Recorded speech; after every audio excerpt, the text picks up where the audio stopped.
Welcome to the Newton tutorial series. I'm Mike Cruz with AC-Tek, and in this tutorial I'm going to show you how to merge your playback files together and how to compress them down to a smaller size. So in the last tutorial we talked about restart files and how you could use your restart files to continue with a simulation if your computer had crashed or had lost power during a simulation.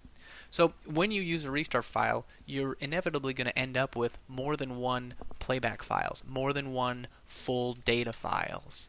And it's possible that these two playback files might even have some of the same data.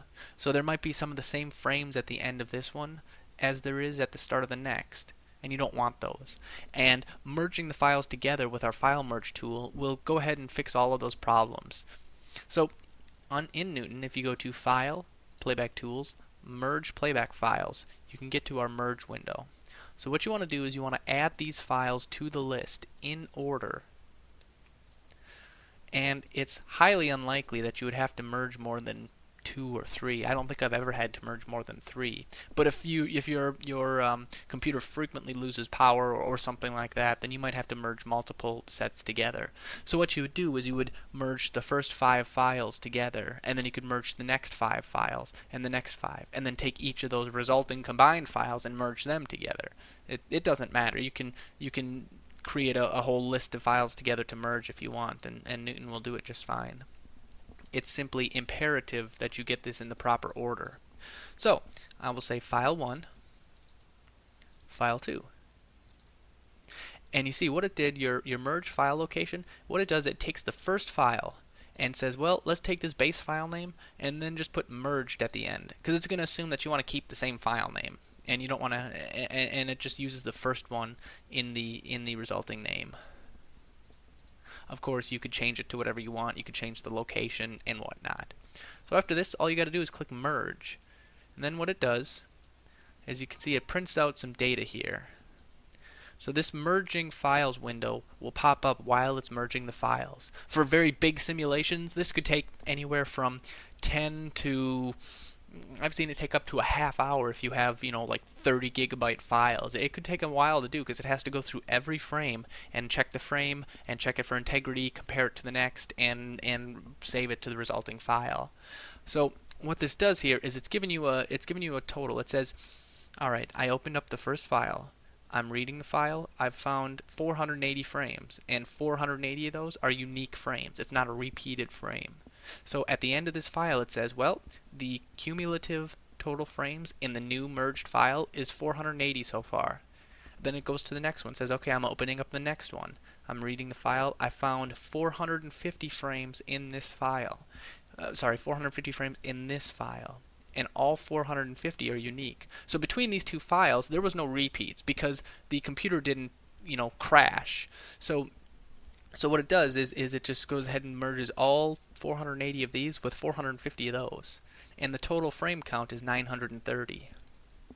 And then it'll take and recompress that new file. And if you want to, at any point, you can go ahead and cancel.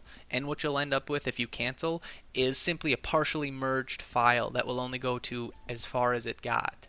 And it'll go ahead and stop. And now I need to get back to my... There we go.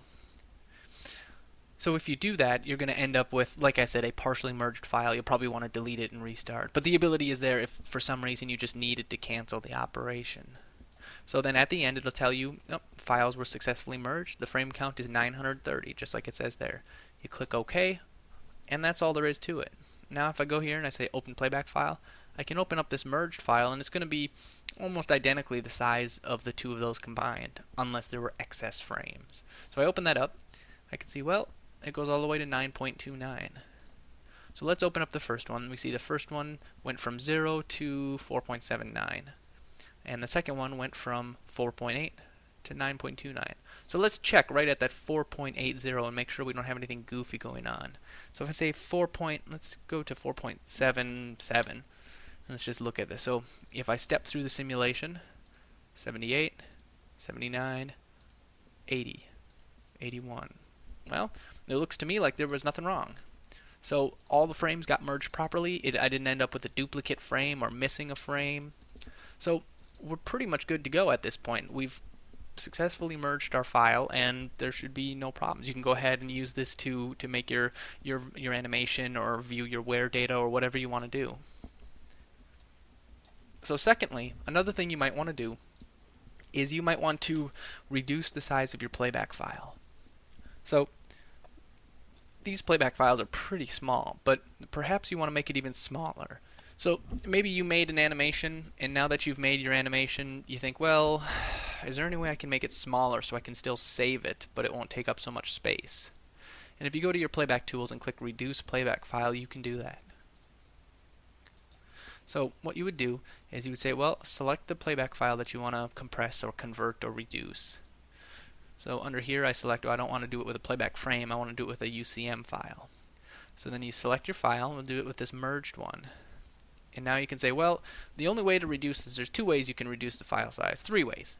You could skip every other frame, or you could skip 2 out of 3, or you could skip 3 out of 4. So if I punch 5 in here, it means it's going to save one frame and then throw away 5, and then save one and throw away 5.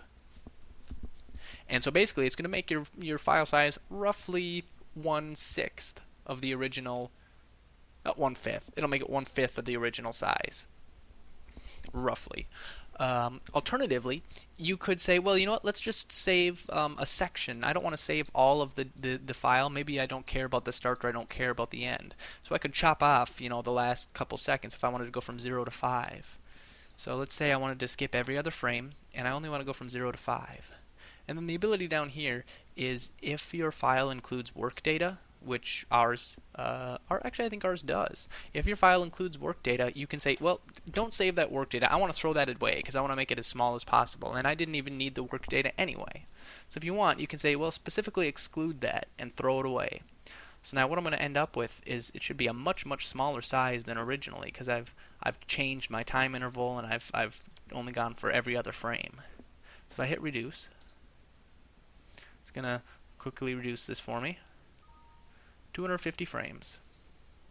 Done. So now if I go ahead and open that up, here's my merged, it goes from 0 to 5, and our skip frame interval was 1. Go ahead and open that up, and we can see that it goes from 0 to 5. And if I go frame by frame, 0.02, 0.04, right? So now we just have half the number of frames, and we chopped off the last 4.29 seconds of data. We also no longer have our work data in the file. So now it says, hey, triangle work was not saved. So there's no longer the triangle work. I can't look at the work. I can't look at the forces. And it's just as though I had never recorded it to begin with.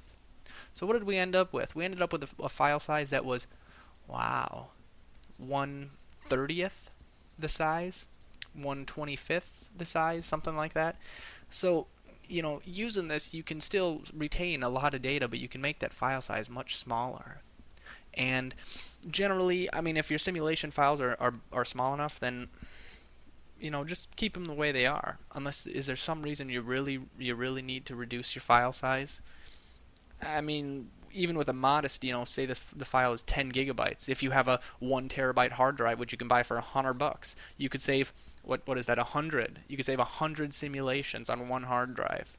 And certainly the time it takes to run those simulations is much more valuable than $100 for a hard drive. So just buy another hard drive and start saving your data there.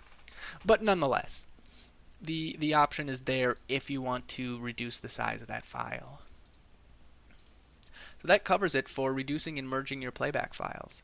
So if you have any other questions regarding that, certainly go ahead and send us an email at info@actek.com, and we'll do our best to help you out.